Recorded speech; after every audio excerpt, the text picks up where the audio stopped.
Hi friends, welcome to రేమచ్చ YouTube channel. ఆస్ట్రేలియాతో జరగబోయే తొలి టెస్ట్లో ప్లేయింగ్ 11 పైన టీమిండియా మాజీ హెడ్ కోచ్ రవిశాస్త్రి అయితే ప్రిడిక్షన్ రూపంలో అయితే చెప్పడం జరిగింది. ప్లేయింగ్ 11లో చూసుకుంటే కొంతమంది యంగ్ ప్లేయర్లతో పాటు సీనియర్ ప్లేయర్లకు అయితే చోటు లభించడం జరిగింది.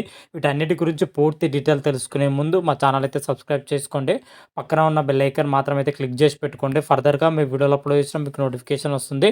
మరి టీమిండియా మాత్రం అయితే రీసెంట్గానే సౌత్ ఆఫ్రికాతో టీ20 సిరీస్ అయితే బ్రహ్మాండంగా అయితే ముగిసిందని చెప్పుకోవచ్చు. ఈ ముగిసిన వెంటనే మన టీమిండియాకి అయితే ఆస్ట్రేలియాతో బోర్డర్ గవస్కర్ ట్రోఫీలో 5 మ్యాచ్ల టెస్ట్ సిరీస్ అయితే ఆడనుంది. ఈ టెస్ట్ సిరీస్కి సంబంధించి బీసీఐ అయితే కొన్ని రోజుల క్రితమే జట్టును అయితే ప్రకటించడం జరిగింది. ప్రజెంట్ టీమిండియా ప్లేయర్స్ వచ్చేసరికి ఆస్ట్రేలియాలోని ప్రాక్టీస్ మ్యాచ్లు అదేవిధంగా ప్రాక్టీస్ సెషన్స్లో అయితే టీమిండియా ప్లేయర్లు అయితే పాల్గొంటున్నారని చెప్పుకోవచ్చు.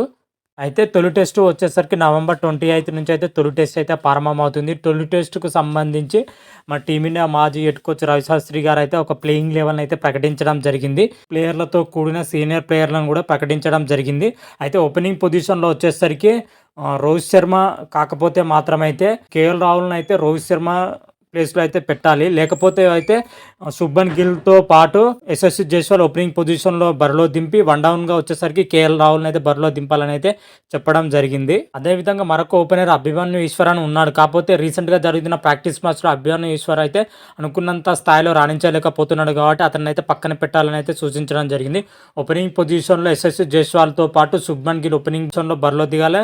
ఆ తర్వాత స్థానంలో చూసుకుంటే కేఎల్ రాహుల్ని అయితే బరిలో దించాలని అయితే చెప్పడం జరిగింది. ఆ తర్వాత చూసుకుంటే యథావిధిగా అయితే విరాట్ కోహ్లీ అయితే రానున్నాడు అయితే చెప్పడం జరిగింది. తర్వాత స్థానంలో చూసుకుంటే వికెట్ కీపర్ పొజిషన్లో రిషబ్ పంత్ మాత్రం అయితే బరిలో దిగాలి. రిషబ్ పంత్ అదేవిధంగా విరాట్ కోహ్లీ వీళ్ళిద్దరు పర్ఫార్మెన్స్ మాత్రమే టీమిండియాకి అయితే విజయ అవకాశాలు అయితే ఉంటాయని అయితే రవిశాస్త్రి అయితే చెప్పడం జరిగింది. ఆ తర్వాత చూసుకుంటే స్పెషలిస్ట్ బ్యాటర్గా అయితే ధ్రువ్ జురేల్ని అయితే తీసుకోవాలని అయితే చెప్పడం జరిగింది. ఎందుకని ధ్రువ్ జురేల్ తీసుకోవాలనేది అయితే రీసెంట్గా జరిగిన ఆస్ట్రేలియా ఏ టీంతోనైనా కానీ అదేవిధంగా ప్రజెంట్ జరుగుతున్న టీమిండియా ధ్రువ్ జురేల్ మాత్రం అయితే మంచి ప్రదర్శన కనబరుస్తుందని చెప్పుకోవచ్చు. ఇండియా ఏ టీం తరపున ఆడి మంచి ప్రదర్శన కనిపించడం జరిగింది. అదేవిధంగా ప్రజెంట్ మన టీమిండియాతో ఆడుతున్న మ్యాచ్లో కూడా ధ్రువ్ జురేల్ అయితే మంచి ప్రదర్శన అయితే కనబరుస్తుందని చెప్పుకోవచ్చు. ఏమా బౌలర్లను కూడా ఎదుర్కోవడం జరుగుతుంది. జస్ప్రీత్ బుమ్రా, మహమ్మద్ సిరాజ్, ఆకాశ్దీప్ లాంటి బౌలర్లు కూడా ధ్రువ్ జురేల్ అయితే మంచి పర్ఫార్మెన్స్ అయితే కనబరుస్తున్నారని కూడా చెప్పుకోవచ్చు. అందుకే అతను అయితే లిస్ట్ బ్యాటర్గా అయితే తీసుకోవాలని అయితే చెప్పడం జరిగింది. రవిశాస్త్రి వచ్చేసరికి ఇద్దరు స్పిన్నర్లు కాకుండా ఓలను ఒక స్పిన్నర్ తీసుకోవాలని అయితే సూచించడం జరిగింది.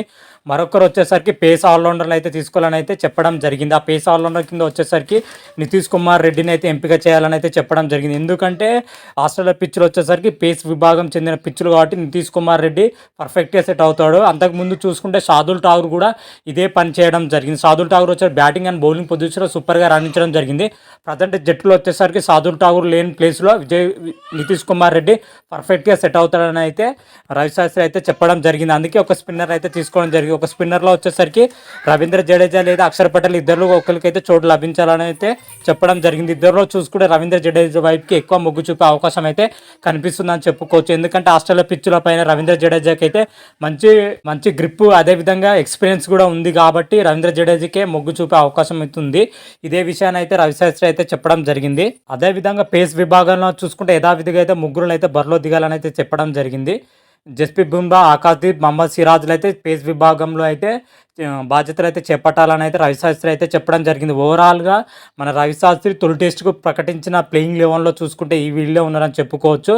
Shubman Gill, Yashasvi Jaiswal, KL Rahul, Virat Kohli, Rishabh Pant, Dhruv Jurel, Ravindra Jadeja R Washington Sundar, Jasprit Bumrah, Akashdeep, Mohammed Siraj, Nitish Kumar రెడ్డితో కూడిన ప్లేయింగ్ 11 అయితే ప్రకటించడం జరిగింది. ఇదే ప్లేయింగ్ 11తో టీమిండియా దిగితే మంచి విజయ అవకాశాలు ఉంటాయని అయితే రవిశాస్త్రి ప్రొడిక్షన్ రూపంలో అయితే ప్లేయింగ్ 11 అయితే ప్రకటించడం జరిగింది. మరి చూడాలి టీమిండియా వచ్చేసరికి తొలి టెస్ట్ నవంబర్ 28 నుంచి అయితే ప్రారంభమవుతుంది. 28 నుంచి జరిగే తొలి టెస్ట్లో మన టీమిండియా ఇదే ప్లేయింగ్ 11తో బరిలో దిగుతుందా లేదా అనేది అయితే చూడాలి. ప్రాక్టీస్ సెషన్లో వచ్చేసరికి కొంతమంది స్టార్ ఆటగాళ్ళకైతే గాయాలు అవడం జరిగింది. ఆ గాయాల గురించి బీసీఐ అయితే ఇప్పటివరకు అయితే ఎటువంటి అప్డేట్ మాత్రం అయితే ఇవ్వలేదు. అప్డేట్ని బట్టి ప్లేయింగ్ 11 ఎలా ఉంటుంది, ఏ విధంగా ఉంటుంది అనేది అయితే రాబోయే వీడియోలో నేను క్లియర్ కట్గా అయితే మరొక వీడియో చేసి అయితే అప్లోడ్ చేస్తాను. ఆ వీడియో కూడా చూసే ప్రయత్నం అయితే చేయండి. అంతవరకు మీకు ఈ వీడియోగా నచ్చినట్టయితే లైక్ చేయండి, షేర్ చేయండి. మరిన్ని వీడియోల కోసం మా ఛానల్ అయితే సబ్స్క్రైబ్ చేసుకోండి. పక్కన ఉన్న బెల్ ఐకాన్ మాత్రం అయితే క్లిక్ చేసి పెట్టుకోండి. ఫర్దర్గా మీ వీడియోలు అప్లోడ్ చేసినా మీకు నోటిఫికేషన్ వస్తుంది. హర హర మహాదేవ్, శంభో శంకర. Thank you.